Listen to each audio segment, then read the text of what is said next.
We now have the report coming in on the vice presidential pick, and we have this confirmed ourselves, Claudine, is that right? JD Vance, the senator from the state of Ohio, is the pick from Donald Trump as his running mate. This has just come in after lengthy deliberation and thought and the consideration, tremendous talents of many others. I'm reading now from a post the former president has just put online. I have decided, Trump says, that the person best suited to assume the position of vice president of the United States, Senator JD Vance, great state of Ohio. Then Trump goes on to talk about JD honorably serving our country in the Marine Corps, graduating from Ohio State and graduating from Yale Law School, being the editor of the Yale Law Journal, on and on. And he does reference what Vance is best known for and how he burst onto the scene as a public figure in 2016. His book, Hillbilly Elegy, and how it became a bestseller and then later a movie, talking about how it championed the hardworking men and women of our country. Many have been watching J.D. Vance over the years will also remember that Vance at the time in that campaign of 2016 was actually an outspoken critic of Donald Trump. But Trump goes on to say that Vance had a very successful career in business, working in both technology and finance. Now, he says, during the campaign, he'll be strongly focused on the people he fought for, the American workers and farmers in states like Pennsylvania, Michigan, Wisconsin, Ohio, Minnesota, and far beyond. The breaking news of the hour to be made official next hour. JD Vance, Ohio, the pick as vice president. Let's go to the convention floor. I wonder if the word is spreading. Joe Khalil is there. Leland and Mike Vaccaro remaining with us as well. We know now, Joe, we wondered if it would come out a little bit early, and it did.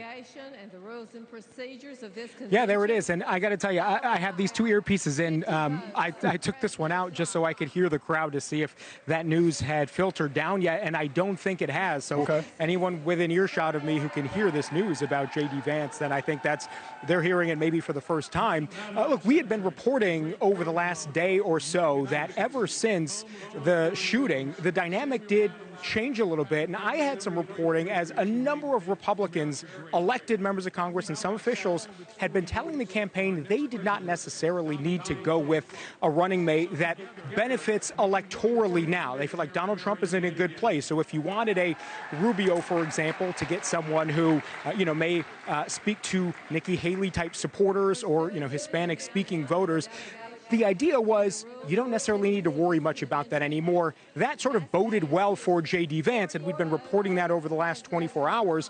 Very interesting now that it came out at this point. And to Vic's point earlier, interesting that it hadn't come out before then. This very much had been on the Trump campaign terms. They didn't want it to leak out. This is the first we're hearing about it, and we're going to get the official announcement from that podium there, within an hour or two. So they really did keep this under wraps. Yeah. Not a shock, I would say, given the events of the last couple of days. And it comes straight, Leland, from the horse's mouth, so to speak, as the former president hinted he might do. He makes the announcement, and then they'll talk about it on the convention floor. But J.D. Vance, Ohio, not even 40 years old, to be the running mate and the vice presidential pick of his party.